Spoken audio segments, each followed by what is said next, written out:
Magandang gabi mga kaagapay, ito na naman si Atty. Waray at muling magbibigay ng libreng payong legal. Sa gabing ito, mayroon tayong isang kababayan na Muslim na galing pa sa Davao. Nung dumating yung apela ng pamangkin ko, nandun kami sa Marawi. Ano ang may tutulong mo sa amin na... Ganito ho, anong kaso muna? Kasi yung pamangkin ko talagang kagagaling lang Mindanao. Nagtitinda siya ng mga perlas, kung ano-ano. Yung lugar na yung pinasukan, talagang siya ang naabutan kasi hindi siya tumakbo dahil wala naman siyang kasalanan. Siyang nakuha.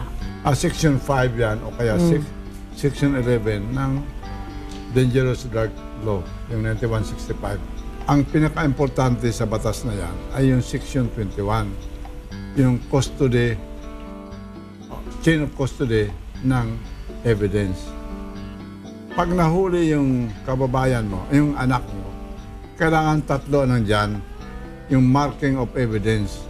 Nandyan yung media, nandyan ang representative ng DOJ, yung prosecutor, at saka yung isang elective official. Bago markahan yan ng mga pulis, nandyan yung tatlo. Pag yung violation ng Section 21, usually ina-acquit yan ng Court of Appeals.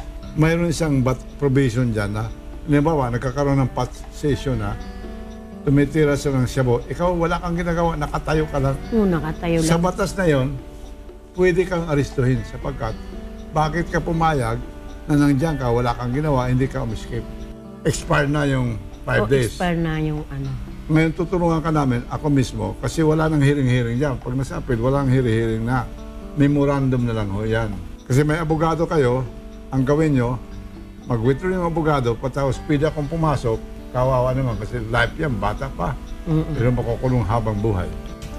Nagpapasalamat ho kami sa UNTV ng programa ng kaagapay at sa inyo, attorney.